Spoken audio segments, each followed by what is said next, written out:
YouTube channel. I am Dineo, going as The Gifted Doctor, and this is my YouTube channel, The Gifted Doctor by Wellness 365.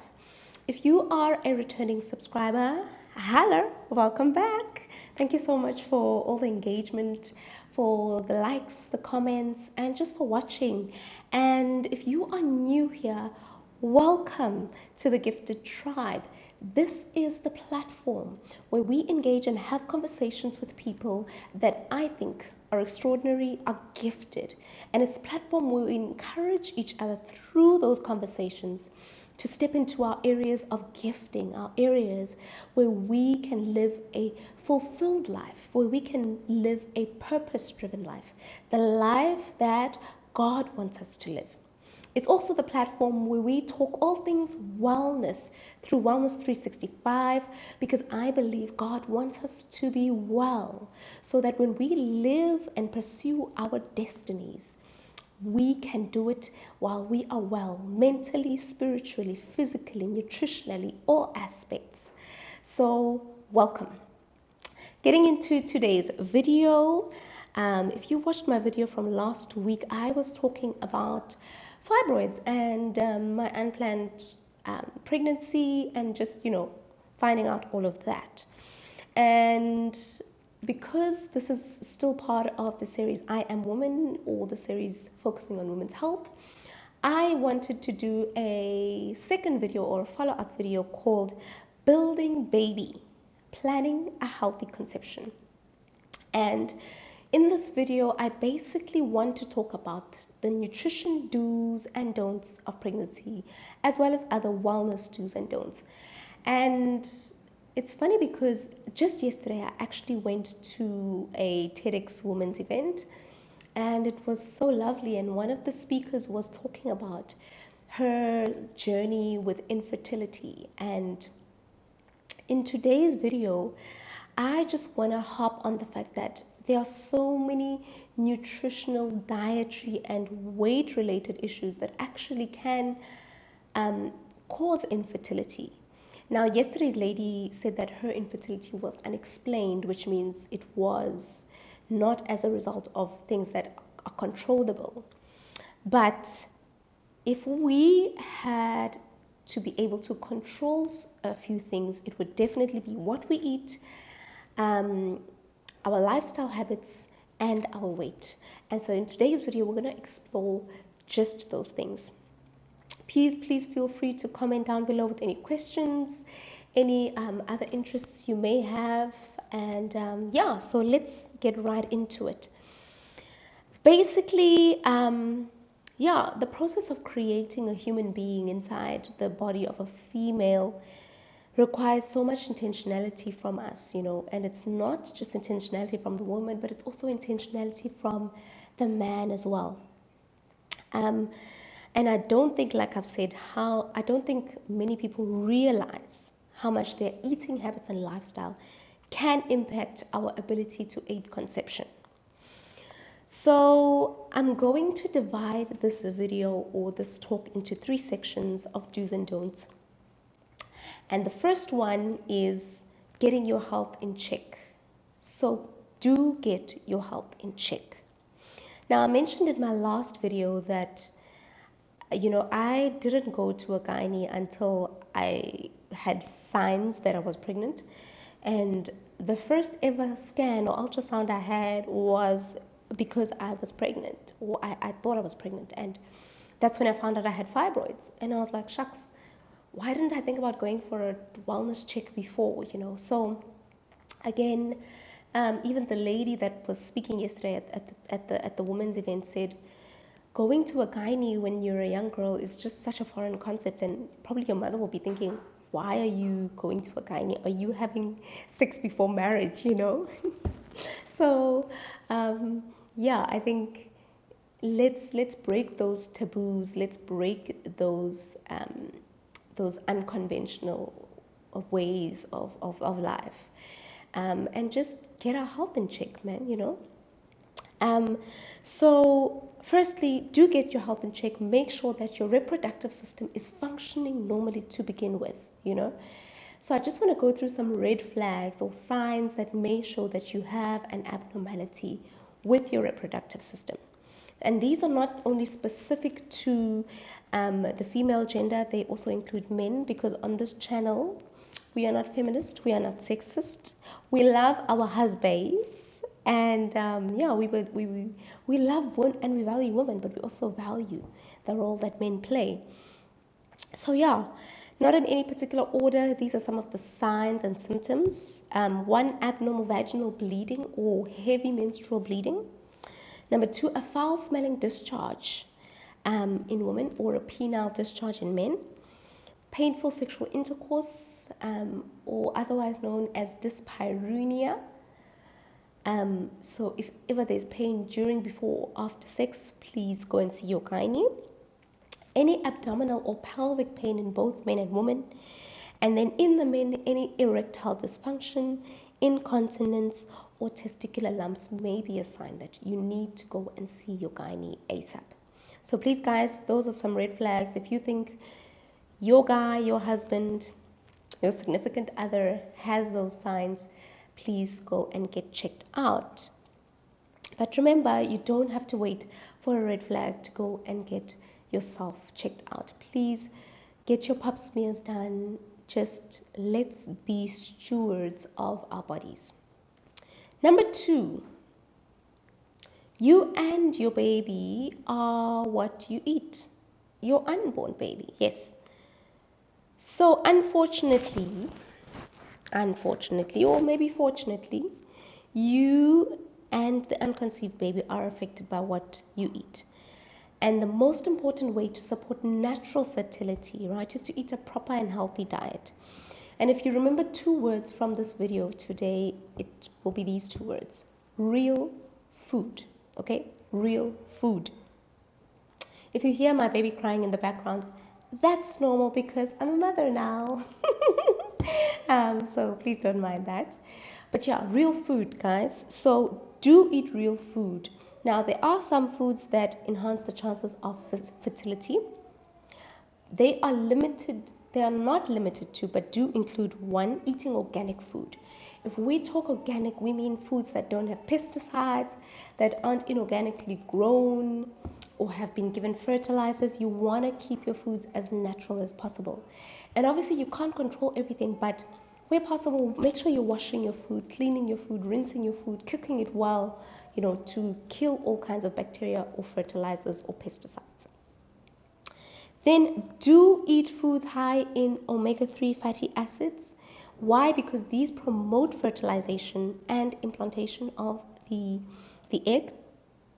But please be careful to avoid what we call high mercury fish, okay? These include tuna, mackerel, as well as swordfish. So where are you going to get your omega-3 fatty acids? Well, salmon, trout, and sardines are your best friends. So I've got you guys. Tin fish, imnandi, it's affordable. Nje, put yourself on. Okay, do eat foods that are rich in vitamin E, C, and make sure you're incorporating these 5 essential nutrients, right?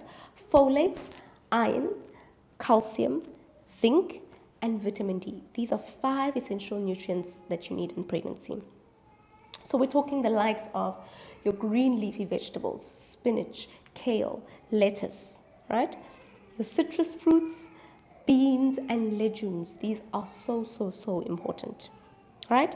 They actually are said to trigger ovulation. Remember, we need you to ovulate so you can produce eggs, and also in the men can increase sperm. Right. Folate, we know, has been said to prevent neural tube defects. In other words, your child's spine becoming abnormal or abnormally developed. But you will be taking additional folate if you do fall pregnant. It will be prescribed by your gynae. For men, take note, pumpkin seeds. Pumpkin seeds, right? Should be your new best friend, because why? These are actually said to be high in zinc and are which is essential for reproduction. Then do eat foods that are high in iron, guys. In case you didn't know, you will become anemic in pregnancy, may be iron deficient because your baby requires a lot of your blood supply. So you will also be getting additional supplements prescribed by your gynae, but supplemented as well with food, So foods such as green leafy vegetables, again, spinach, kale, lentils, your legumes, right? Tofu for those who are vegetarian. Dark chocolate, ladies. I know you're going to love me for this one. Dark chocolate. Dried apricots, eggs, meats such as chicken, your red meats, also good sources of iron. Quinoa, as another example. Broccoli, and again, your collard greens. Also oatmeal, okay? Then lastly, do embrace your cravings. I think you would have thought of this one as one that I should put as under don't. But actually do embrace your cravings. If you fall pregnant, you will get cravings. But I think the trick is to not resort to junk food or your low nutrient foods. So make sure that if you do have cravings and it's something that's like maybe hot wings or I don't know, something crazy, just make sure that you are eating your nutrient-dense foods for the rest of the time. And also, moderation is key. Moderation is your best friend. Don't overdo it. And sometimes when you have a craving, be sure that you double-check with your doctor, is this craving fine? Is it not maybe a lack of a nutrient? For example, with iron deficiency, you may crave strange things like chalk or even sand. Meanwhile, you're just iron deficient. So yeah, embrace your cravings, but moderation is key. Also be on the alert. All right. Then moving on to the things that you should not do. So do not eat the following: processed foods and meats, refined carbohydrates and sugars, alcohol, caffeine, and drugs such as cannabis, right? So guys, I think with refined sugars and carbohydrates, as well as processed foods, it's quite self-explanatory. These things contain high salt, high sugar. They contribute to excessive weight gain. Before pregnancy, during pregnancy, they contain a high amount of salt. And they thus affect the immune function of the body and hence fertility. So you really want to make sure that you're feeding your body, again, nutrient-dense things that are going to nourish your body and aid fertility, okay? Alcohol, again, affects the immune function of the body and can also even result during pregnancy to things such as birth defects or your child having something called fetal alcohol syndrome, depending on how much you consume it. So rather just cut back or cut it all together, okay? The short and long of it is all these foods may contribute to weight gain and obesity and interfere with the immune system and thus hinder fertility. So do not. Then second to last, do not forget to drink your water, guys. You know what? This one for me was actually out of the window. I was not drinking water. I think I was drinking like Sprite half the time, smoothies.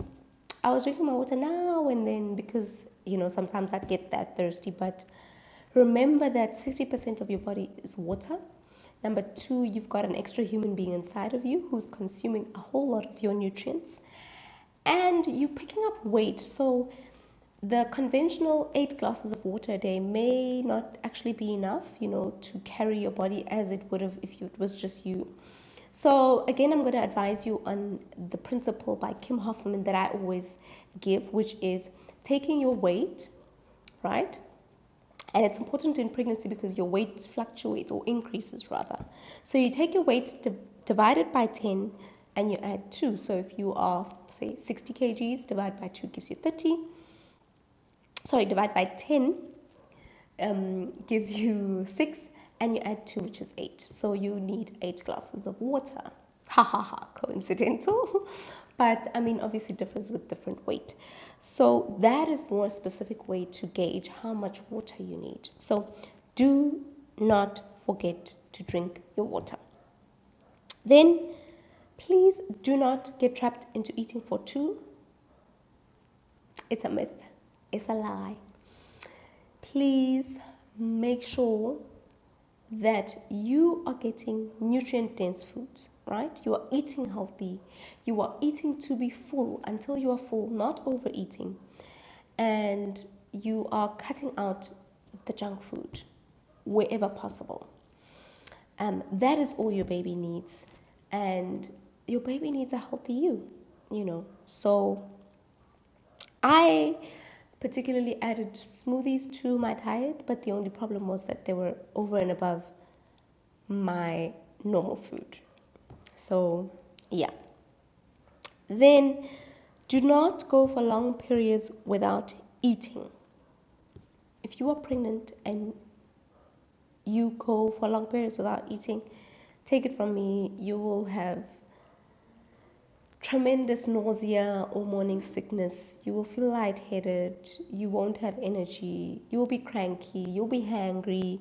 All those things. And obviously, hypoglycemia is one of those effects. Now, the baby needs to be nourished throughout the day, whether or not you feel like it, or whether or not your body signals you to it. So, this is where smoothies came in for me, because my job requires me to actually work very long periods sometimes without even seeing food.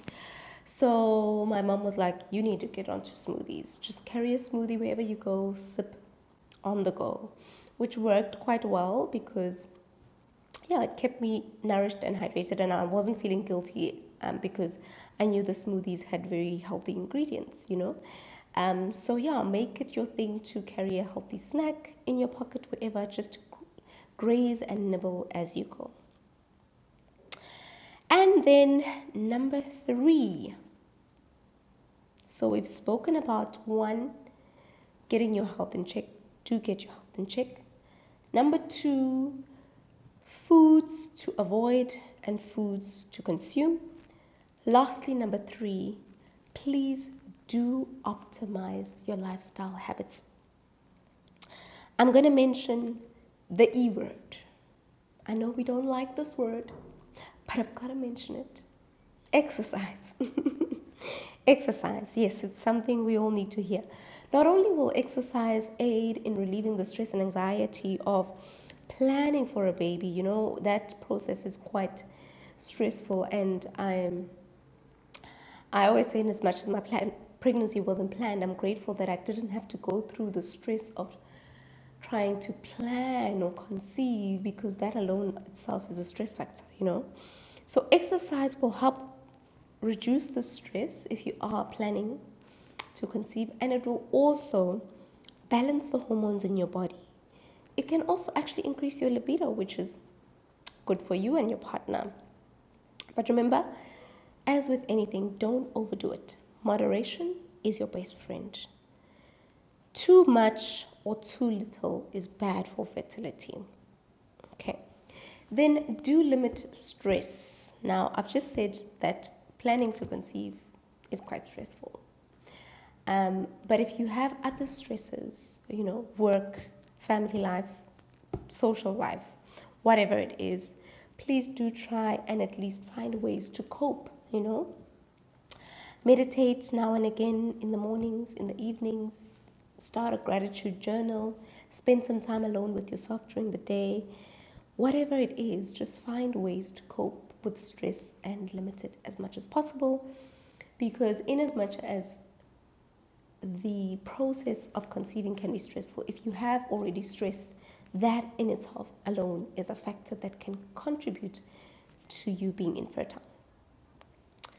Do get enough sleep. Sleep, and sleep some more, right? Well, one of the reasons is because, 1, I've said that weight and being overweight is one of the things that can impair your fertility. So if you don't get enough sleep, you actually raise your chances of becoming overweight or gaining weight, because 1, if you have not slept well, you'll notice that you get hungrier during the day. You're more likely to consume foods with less nutrients, junk foods. You have cravings, so you consume more calories. And over time, it leads to weight gain and even issues with ovulation.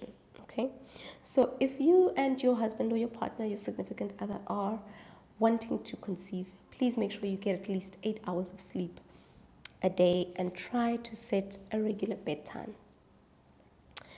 And then I think this is one of the things that we really overlook sometimes, and that is just trying to get ourselves into a better state of mind.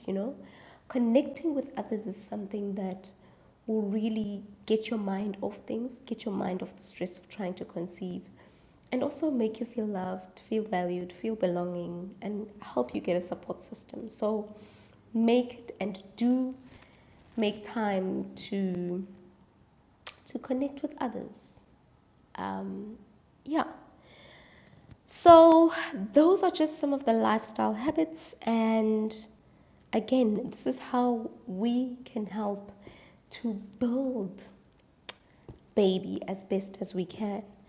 And obviously the rest is not up to us. It is entirely up to our creator, or that which you believe is a higher power.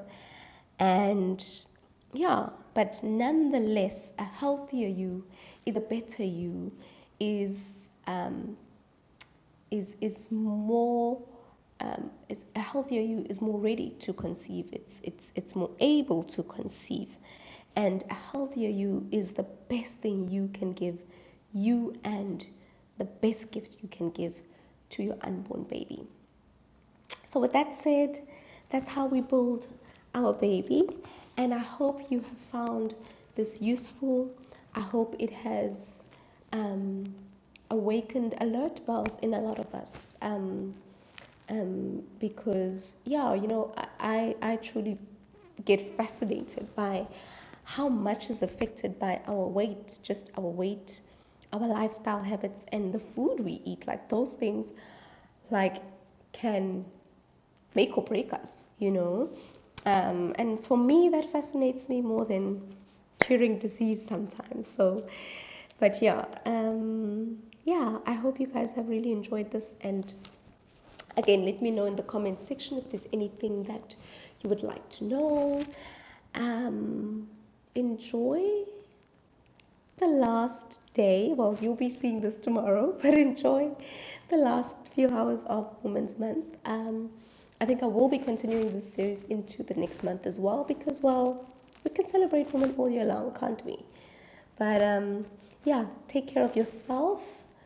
Know that you are gifted, you are loved, and I pray that it is well with you. From I, the Gifted Doctor, I'll see you on the next video. Goodbye.